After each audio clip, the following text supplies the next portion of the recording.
So it's a pleasure to be there because I am a beginner in the field of a single atomic magnetic defect. With this kind of invitation, I had the opportunity this week to learn a lot about the magnetism of spins, classical limit, quantum spins, everything.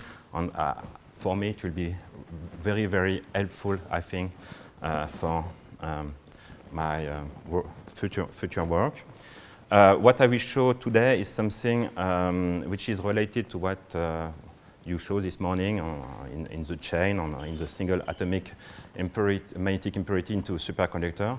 But in my talk, I will focus mainly not on the spectra over some single atomic impurity, but I will focus more on what is pictured here, which are the, I don't know, it's not working.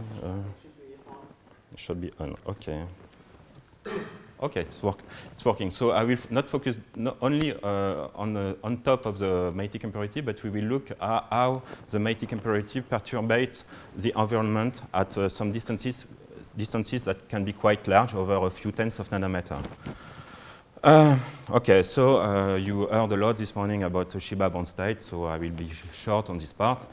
In our case, we consider a classical magnetic impurity. We don't have, the spin of the impurity is not an operator here because we have some large spins, cobalt, iron, manganese, I don't know. And this classical spin will perturbate the copper pairs, and in particular, it will act like a local Zeeman splitting field that will give some positive energy for spin up, on which will give a negative energy for the spin down. This acts like a local Zeeman splitting field. Okay. And if you add this local Zeeman field to the usual superconducting BCS equations, then what you can calculate is that, according to Shiba, and Rusinov, you should get some bond states inside the gap. And these bond states, in general, are not symmetrical. You may have a bond state that is much stronger at top of the atom than the other one, and they are symmetric in energy, but not in amplitude. And this asymmetry in the peaks is due to a phase shift here, delta plus and delta minus for the two states at positive and negative energy. On this phase shift, delta minus is determined by the local non-magnetic potential, and also is connected to the magnetic potential of the impurity. Okay? And the position of the bond state inside the gap is also directly related to this phase shift. Now, if you look closely at the wave function of a single impurity, you see that you have an exponential decay here. That is quite usual in superconductors. You have a classical Ealing length, which is psi, the coherence length. But you have also an oscillatory decay that we picture here, but we don't see very well. But you have some oscillatory decaying wave function, and you have this additional, as Leonid spoke this morning, you have this additional 1 over r. That is very important because in this case, we are not measuring the wave function, but the square of the wave function, and the square of the wave function will disappear like 1 over r square. And this 1 over r square gives some very, very short distances where you can observe these bond states. The cutoff is no more psi, but it's much, much shorter due to this 1 over r square dependency. So these bond states were observed first by STM, by Yazdani and collaborators in 1997. For this, he took some manganese and gadolinium atom on niobium, and putting the tip above an atom here, he showed that the spectra was slightly modified, and taking the difference between the spectra over a manganese minus the spectra over the niobium, then he could observe that there are two peaks inside the gap that correspond to a Shiba bond state.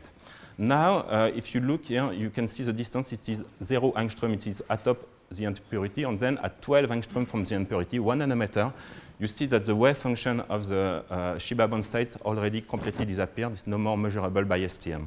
Okay, so you have a very fast decrease. If you take instead a non-magnetic impurity like silver, then you don't have any kind of signature into the gap, what is expected according to Anderson's theorem. Okay, so what you have to remember here is that the wave function of the Shiba bond state is localized at a distance which is less than 10 angstrom from the atomic impurity. More recently, the group of Professor Chue in Beijing used a superconducting tip to measure this Shiba bond state of manganese atom and chromium atom on top of a lead island. And they measured that there were several bond states, Shiba bond states inside this, in this case of manganese. This is due to the fact that you can have some scattering. It's a scattering biomimetic defect. You can have a scattering in the S-wave channel, but you can also have some scattering in the P-wave or D-wave channel. Depending on the size of the magnetic potential, then you will obtain L equal 0, L equal 1, L equal 2 Shiba bond states according to the different channels for diffusion, for scattering. Okay, but here too, look at the scale. Here it's 5 angstrom. So at 5 angstrom from the add atom, you have no more any kind of Shiba bond state. And this is also the case in what Steven showed this morning. You essentially see some Shiba bond state on the chain here. And at the extremity of the chain, you just get this zero bias anomaly, or maybe Majorana, I don't know, which is localized on the very, very, very last atom of the chain, but you don't get any kind of Majorana that extend outside of the chain, or at least over a few nanometers. This is not the case.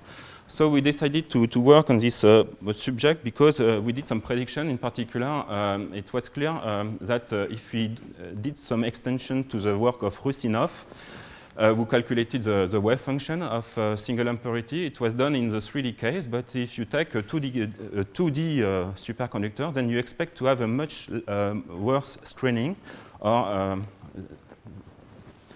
that will be the following. In the 3D case, you have this 1 over R that gives you some very, very sharp decrease of the wave function of the impurity, of the Shiba bond state around the impurity. But in the 2D case, you have something which is 1 over square root of R. And in practice, if you plot what you expect for a single impurity, you see that in 2D, we expect to see some rings very, very far from the magnetic impurity. And this was one of our motivation. We can also expect to have some very fancy things. You remember this asymmetry that we have on top of an atom. You have an asymmetry between the positive and negative bond states, energy bond state, but this asymmetry should oscillate spatially according to this geometry. This is coming from this part here. Okay, so motivated by this, we started to work on magnetic impurities in 2D superconductors. And for this, we needed to find a good system. So before I show you 2 different systems, I want to explain the outline of the talk. So I will show you that we have some very large spatial extent of the U-Shiba-Rusinov bond states in 2-dimensional superconductor, and we will observe this oscillating electron hole asymmetry that is somewhat a fingerprint of quantum currents in this system. And also in niobium diselenide, I will show that we have a very particular wave function that is hexagonal, like here, and that reflects the Fermi surface. Okay, so we worked with 2 different kinds of systems. One which is a bulk material. So if it's bulk, it should not be interesting, but it's not. It's a very special material because it is a lamellar material. So at first approximation, you can consider that this is a 2D material, and this is niobium diselenide. Another case, it's ultimately thin superconductor because it is just a single atomic layer of lead. You cannot do thinner, so this is really for this 2D atomic superconductor, 2D in the sense of Fermi wavelengths. Okay, so let's start with niobium diselenide. So as I told you, you have some layers that are coupled via van der Waals interaction, and due to this, you have a Fermi surface with 2 bands which are tubular-like, and this tubular-like Fermi surface tells you that you can consider this material like 2D, at least for the U-Shiba series that we we did some extensions to 2D. The fact that we have some tubular Fermi surface is okay for our model. So we should expect to have a 2D behavior in this system. Okay, and in particular, in 1997, Flatey did some prediction for niobium diselenide due to the very anisotropic Fermi surface. As you see, you have some pockets around key points, and you have a pocket around gamma here, and you have two bands. It's strongly anisotropic, and due to this anisotropy, Flatey predicted that we should observe some star-shaped Shiba bond states in this system, and that this Shiba bond state should oscillate with the distance to the impurity. Okay, so niobium diselenide looks like this. So you see something very particular. You have a 3x3 modulation, which is due to a charge density wave. And if you do some tunneling measurement on niobium diselenide at 300 millikelvin, then you get a gap that is quite special. Maybe you see there is a kink here. You have a kink here on a peak here. This is due to the fact that this is a multi-gap superconductor. There is typically 2 gaps in niobium diselenide, but we will not care about this. This is not important for our topic now, today. Okay, so if you do some DI-DV map around the Fermi level, here it's at minus 0.13 millivolt, then you will observe that you have some star in this material. You have one star here, but you don't see it, unfortunately, which is in the 3rd layer. This one is probably in the 1st layer. This star should be in the 2nd layer. And this is due to the fact that our niobium contains some magnetic impurities. We have some iron, we have some chromium, and also some manganese. So we observe different kinds of magnetic impurities depending on the material, iron, chromium, or manganese. If you do a zoom in on this kind of star, then you get some additional structure. You see maybe that you have some fringes into the arm of the star. Okay, so you have some fringes here. And now, if you take some spectra in the middle, it looks like this. You have a Shiba bond state here at negative, and another at positive energy. And if you go at 5 nanometers from the impurity, you still have some very weak Shiba bond state in green here. And if you compare with a 3-dimensional case of lead, then you have a very big difference, because here, just see the scale, it's 5 nanometers, here it's 5 angstroms. So the extensions of the arm here is typically 10 nanometers, compared to the 5 angstrom in the case of the 3D material. And this is just due to this 1 over square root of r instead of the 1 over r. So it might be quite interesting to use niobium diselenide for the system that Leonid discussed this morning, because we will get some coupling of the Shiba bond states at very, very large distances, much larger distances than in the 3D case. Okay, so let's look as function of energy. So this map is done inside the gap. And as function of energy, you can see the dispersion of these Shiba bond states. It's quite complex. I will not comment more.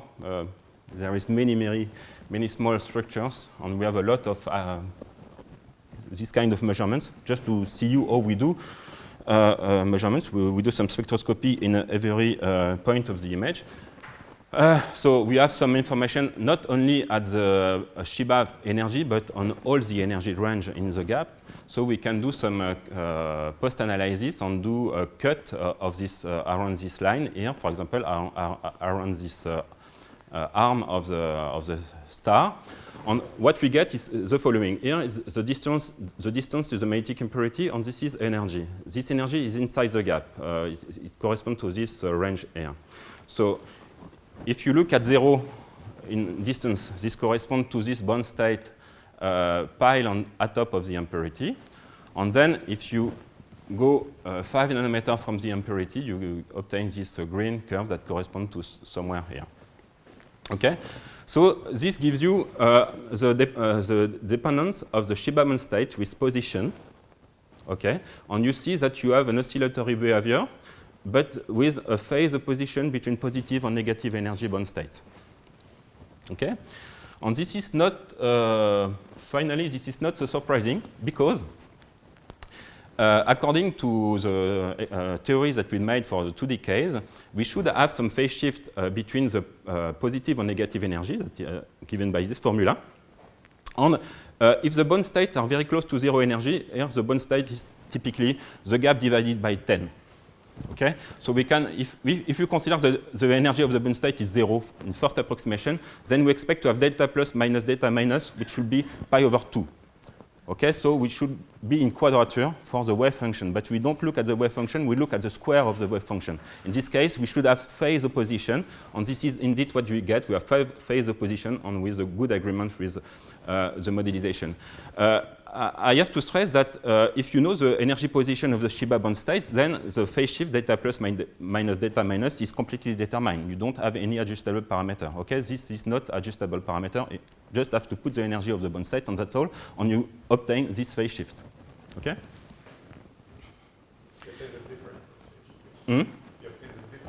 The difference of phase shift. Yes, the absolute value of phase shift will depend on the non-magnetic potential. Exactly.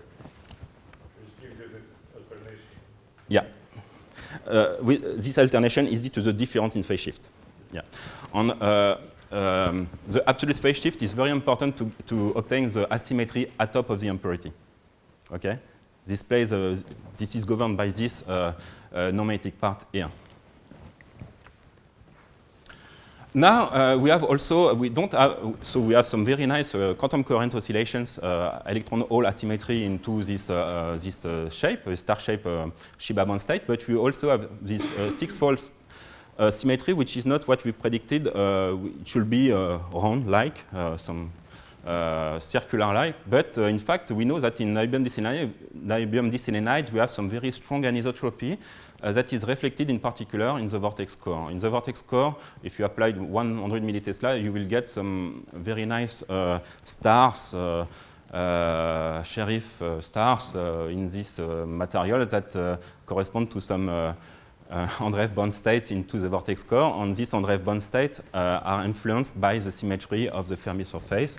And we think that for the same reason, the Shiba bond state should have some effect of the symmetry of the Fermi surface. So for this, we need to do some modelization of the system.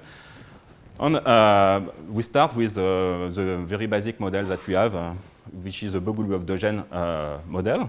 So we can put some hopping from site to site. On this hopping, we calculated the parameter of hopping according to DFT calculations.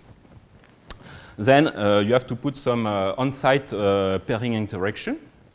And additionally, you need to put an impurity potential onto one of the sites. I have to stress that in Bogoliubov-Deugen we are dealing with spinors, so you have electron, hole, spin up, spin down, so something which is quite large, four components. And if you do this, you can calculate that you have at positive or negative and positive energy, you get two bond states inside the gap. For a delta function as a potential. But as you can see, it's not exactly the same because with the tie binding, we just get some value of the wave function on site, and we cannot directly compare with our experiment, which is continuous. We don't measure on each atom. There is not a direct connection between tie binding calculation and what we observe here. So we need to do some extension and to project this tie binding calculation over the Wannier functions. And then, after projection over the Wannier function, we should obtain something like this. So this is still ongoing calculations. But we did something different. We use an asymptotic model that is not correct here. Okay? But this asymptotic model is correct far from the defect in the arms here. And you see that we have a very good agreement with this oscillation that we obtain here into on this star shape that we obtain here. Okay, so it seems that on this takes into account the anisotropy of niobium diselenide. We can go even a step further. What we observe in the DFT, in the DFT calculation, we have two bands, this one and this one. On these two bands, if we look with Bogoliubov-Deugen, this one is not interesting. It just gives something circular. And this one gives all this star-shaped anisotropy. And this is quite easy to see why. It's because here you have a singularity, you have a saddle point very close to the bands, and these saddle points give a very strong anisotropy in the dose. And these saddle points are responsible of the star-shaped structure.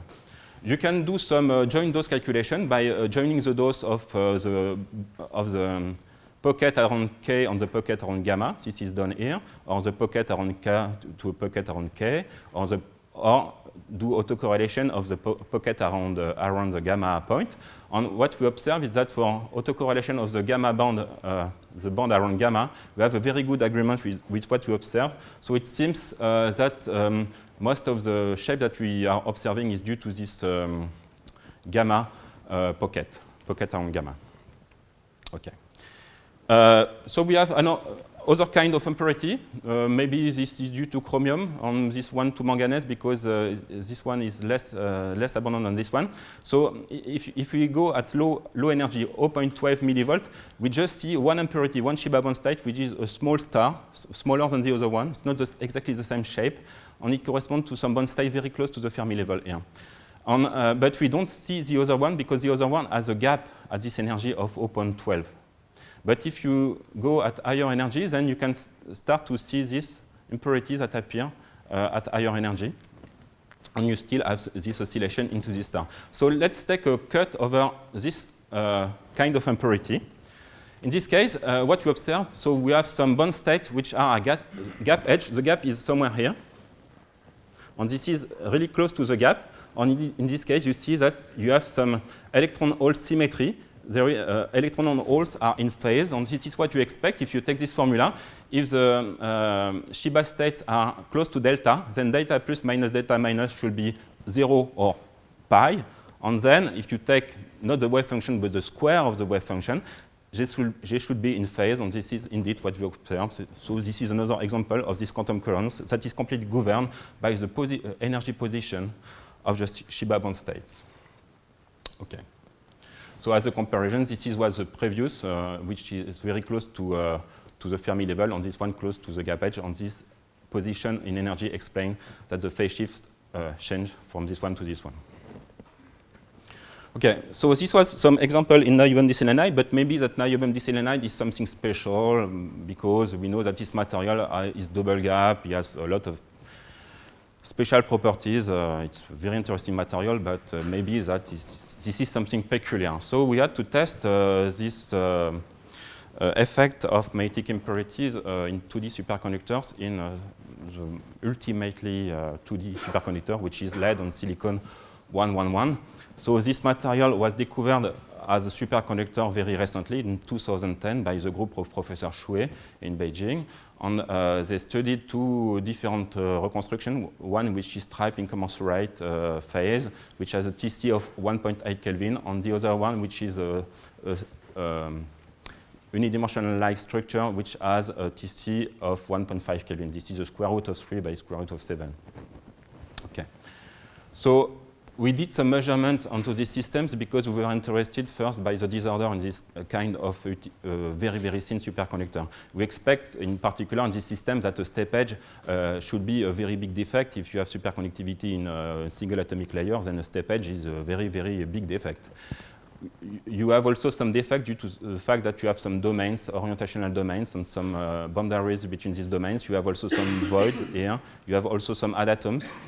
And it was interesting to explore if this, all these defects could have some big influence in two-dimensional, in such a two-dimensional superconductor. So we did some mapping of the density of state in this material. For example, this is a stripe incommensurate phase here. And if you look inside the gap at the Fermi level, you don't have any trace of any kind, any sign of any effect of disorder. Even if we have some very big disorder here, we don't have any signature of disorder into the gap of the stripe incommensurate phase. But if you look at the energy of the peaks here, then you see that you have a lot of disorder. I have to stress that the size of the image here is 30 nanometer, and size, Cooper Purr size is 50 nanometer. So the size of the Cooper Purr is something like this. And we see some fluctuation at a length scale which is 10 times smaller than the size of the Cooper Purr, and this is something not expected in superconductors. But in fact, this effect is due to the fact that we are dealing with a single atomic layer of lead, and in this case, we are in a new limit. And in this new limit, according to Lev Yoffe and Boris Altschuler, even if we are very far from localization, because here KFL is 10, 20, and the ratio to the quantum of conductance is of the order of 50. So it's very, very, very far from localization. But due to this dimensionality effect, we expect to have some very strong correction to the gaps, even very far through localization. Okay. But today I want not to speak on non-magnetic disorder. I want to stress the effect of magnetic impurity. So I go to the magnetic impurity. So this is still the the striping commensurate phase with some big defect here. But this defect don't have any effect on the conductance at zero bias. You don't see any signature. But if you have just a single atomic defect somewhere here, you see that you have a big, huge Shiba bond state, pair of Shiba, at positive or negative energy inside the gap. It's really huge. And if you look at 5 nanometers somewhere here, you have this blue curve, and at 10 nanometers somewhere here, you have this green curve. So you see that the Shiba bond states extend to very, very large distances. A single atomic atom here is able to modify the density of state over almost 100,000 atoms. Okay? It's probably cobalt, but we are not sure. So we are doing some additional experiments now with cobalt. We know that we have cobalt contamination in our case. Now I will go to this other structure, which is striping commensurate, which is more 1D, to see if the dimensionality have an effect. If you take something more 1D, maybe we get not a 2D effect, but a 1D effect. In this case, in this square root of 3 by square root of 7, we observe that here we have some large modification of the zero bias due to the local disorder. And this is probably due to the fact that we have a stronger spin orbit Rashba effect in this phase. So according to Gorkov and Rashba, if you have some very strong Rashba spin orbit, you should develop a mixed singlet triplet state, superconducting state. And in this case, you expect to have something analogous to Abrikosov-Gorkov with a non-magnetic defect. You expect to have some strong effect of non-magnetic defect. And this is, I think, what you observe. Yeah, this is an Abrikosov-Gorkov-like effect due to the fact that you have some triplet component of the order parameter. I have finished. And now, if you look, you don't see, unfortunately. So we have some chains here. There is a magnetic defect, which is this atom here, but we don't see very well with too much light. So we have one atomic defect here. And you have some lines, because this structure is 1D. And now, if you look at the wave function of the Shiba bond state, you clearly see that you have some 1D character of the Shiba wave function due to the shape of the Fermi surface of this material. That we also measure by Fourier transform STM. We know that we have some 1D character in this material according to Fourier transform STM. Okay. So you still have a very, very strong Shiba peak, and that extends to very large distances from the impurity, but now with this 1D character of this Shiba bond state. So it might be a very interesting system to do chains or other kind of fancy topological structure. So we are working on it now using this Rashba superconductor, because then we have a lot of spin orbit, some Shiba bond states that go very, very far, so it can be interesting for building new quantum devices in this system. So I showed you that in IBM DC9 we had some very large extent of the Shiba bond state with some star-shaped structure, and with some oscillatory behavior of the electron-hole asymmetry. Electron-hole asymmetry close to the Fermi level, and electron-hole symmetry close to the gap edge. And also, this effect of dimensionality was proven also in the single atomic layer on lead on silicon. And I want to thank my collaborators. So most of the work that I showed today was done by Jérôme Ménard, who is finishing his thesis in our group, and by Christophe Brun, our engineer, François de Brandrieder. This work was done in collaboration with the group of Dimitri Roditchev, who is the former head of our group, but he has now moved to SPC Paris-Tech, some engineering school. And also, the theory was done by Sébastien Guissard and Pascal Simon. The analysis of the crystal growth was done by Laurent Cariot and Etienne Janot. And I will finish by thank you very much.